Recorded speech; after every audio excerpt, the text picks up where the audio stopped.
Espírito. Eu lembro, no passado, eu estava discipulando uma mulher que era a única cristã, uma família grande, uma família tradicional com valores totalmente opostos ao Evangelho. E ela me dizia, tenho amanhã uma reunião na família, com todos os meus irmãos e tios e primos da família grande, que tinha de 100 e mais pessoas.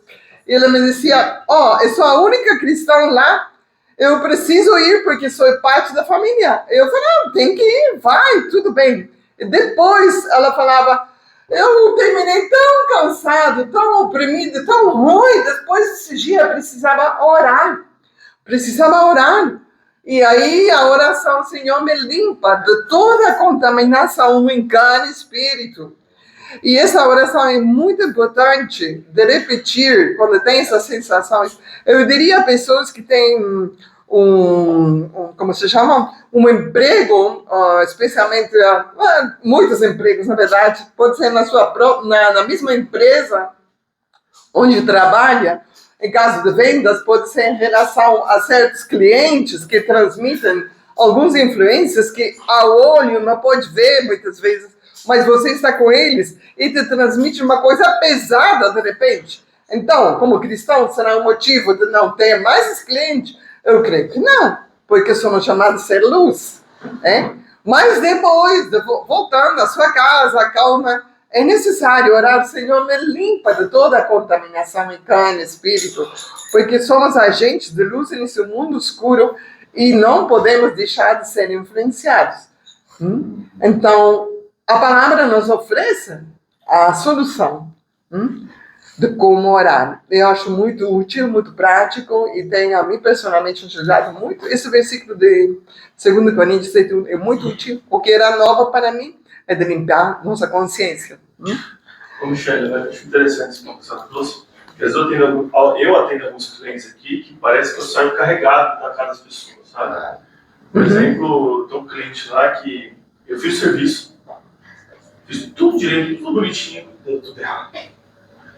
Eu removi tudo, refiz tudo de novo, sabe? Aconteceu, deu tudo errado de novo. Porque, gente, como que um raio pode cair 2 vezes no mesmo lugar, cara? Não é possível. Tipo, 98% dos clientes dá tudo certo, mas naquele cliente dá errado a entrega, dá errado a instalação, dá errado a remoção, dá errado refazer o trabalho. É uma coisa assim, que eu não entendo. Eu falei, gente, às vezes eu falo assim, quer saber, não me paga. Eu já chego quando a cliente fala assim, não me paga, eu não preciso pagar. Tá finalizado aí, você aceita desse jeito? Tchau. Eu prefiro finalizar o meu acordo com o cliente assim, ele não pagar, do que eu tentar refazer de novo.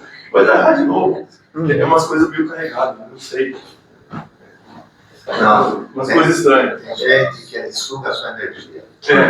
Mas que isso, ela suga a energia. Ela suga a sua energia. Acontece. Passa mal. Tem gente que chega pra mim, mas eu passo mal. Sabe o que é passar mal? Ela suga a minha energia do mundo. Isso acontece. Aí eu tenho que deitar para melhorar. Deitar, rezar para melhorar. Deitar? Bom, primeiro, um elemento que a consciência organizada ela só pode acontecer primeiramente com quem realmente foi filho de Deus alguma vez. Com quem que? Com alguém que realmente foi filho de Deus. E que em algum momento a consciência, por ter apostatado ou por ter se desviado, ela não está utilizando. Porque às vezes a gente entende que de repente a pessoa que está no mundo também pode ter essa consciência, mas não pode ter, porque a consciência está morta já, ela não tem isso na vida. Sim.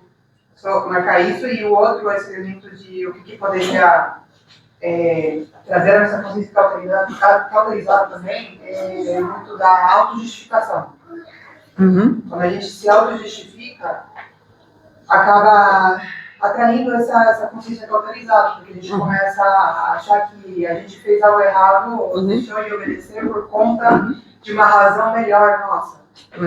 Nós temos algum motivo que justifica aquela ação errada. Então a gente acaba acreditando nessa mentira, e acaba se convencendo que o que fez realmente foi mais inteligente ou mais obediente do que Deus falou para a gente fazer. Sim. Se Deus está errado, aqui eu estou certo. Eu acredito que uma consciência cauterizada é o estado final da consciência. Só Cristo pode vivificar uma consciência cauterizada. Mas, sendo filho de Deus, nossa consciência se contamina.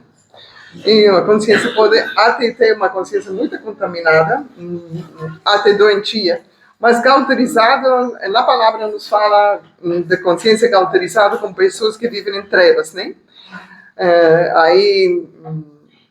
Carne morta é morta mesmo, né?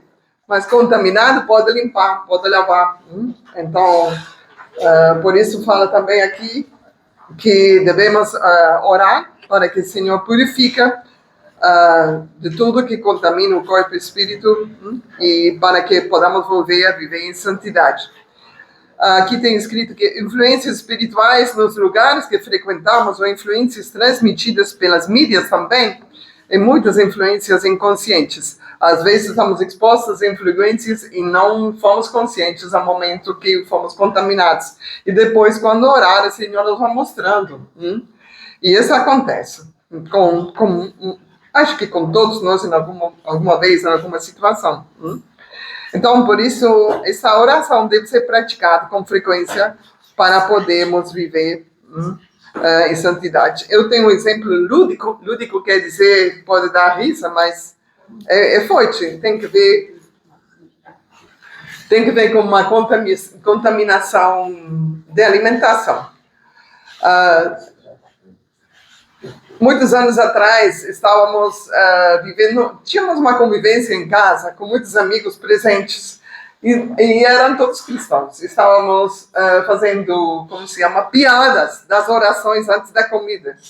Que às vezes oram orações longas e todos têm com fome e querem começar a comer, a oração é muito extensa e não começa a comer. E outros oram uma oração que não faz muito sentido. Enfim, estavam fazendo piadas. E eu participei de fazer piadas. E comemos uma comida normal que eu tinha preparado. E sabem, depois passou esse dia e a mim deu uma intoxicação alimentícia. E deu uma intoxicação. E ninguém de todos os presentes teve intoxicação. Eu liguei para o telefone. Você passou mal no estômago?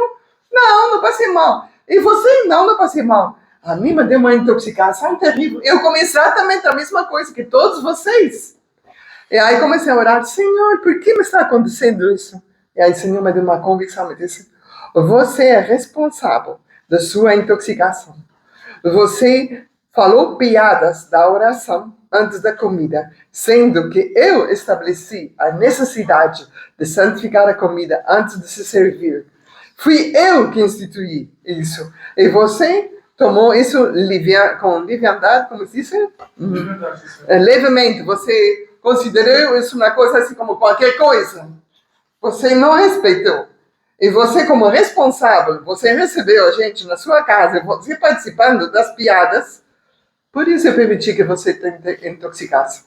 E aí eu me arrependi. Senhor, me perdoa. Perdoa. E sabe que um dia depois já estava passado. Tudo tinha passado. Mas eu aprendi uma lição para a minha vida inteira depois. Realmente. Senhor sabe, é muito sério esse tema de orar antes de comer, sabe? E não como uma rotina, assim, rapidinho. Você ora antes da comida com fé. Porque a palavra diz. Esse texto, inclusive, purifiquemos-nos de tudo que contamina o corpo e o espírito. Porque nós, às vezes, comemos em restaurante e não sabemos quem preparou, não sabemos o que tem a comida toda. Aqui no Brasil se come muito fora, contando o seu serviço. Sabe que quando o prato está servido diante de você, você tem que abençoar o prato, agradecer a Deus. Limpa, Senhor, de toda a contaminação. É uma coisa sobrenatural e muito importante, porque vocês não se imaginam tudo que chega ao seu corpo através dos alimentos que comemos, mas o Senhor nos liberta, o Senhor nos guarda e nos adverte, como se adverte? Nos adverte da importância da oração. Eu aprendi uma vez por sempre, nunca mais esqueço de orar. Às vezes não oro antes, mas a primeira mordida eu lembro sempre de orar. Porque eu estou tomando consciência. E não é infantil, não é superficial, não é qualquer coisa. De pedir a bênção e pedir que o Senhor descontamine tudo, porque não sabemos o que está em nosso prato. Então,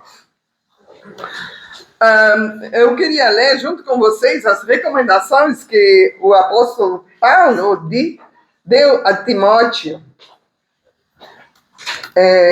E vou ler com vocês.